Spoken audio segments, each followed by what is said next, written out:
Hi friends, welcome to our 3G stenography shorthand channel. Today we will practice legal dictation exercise number 16 with the speed of 100 words per minute. So let's start.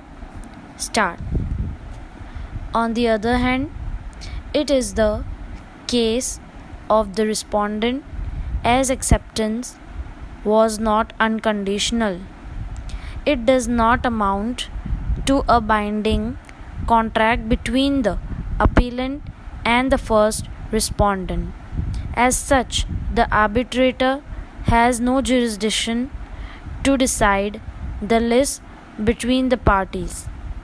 Mainly, it was a case of the appellant that as much as the acceptance of the bid will conclude the contract and having regard to terms and conditions of NIT and general conditions of contract.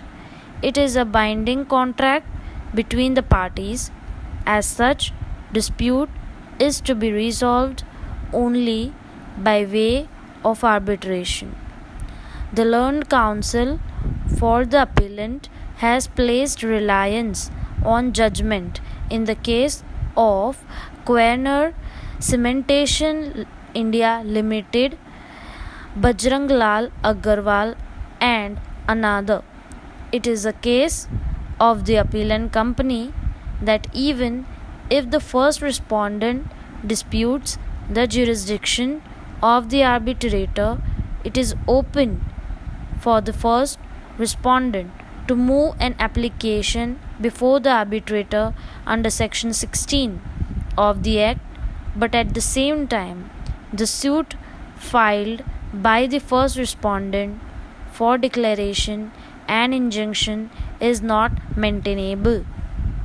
In the judgment of this court, in the case of Quaner Cementation India Limited, Bajranglal Agarwal and another, this court has examined the similar issue and held that any objection with respect to existence or validity of the arbitration agreement can be raised only by way of an application under section 16 of the Act, and civil court cannot have jurisdiction to go into such question.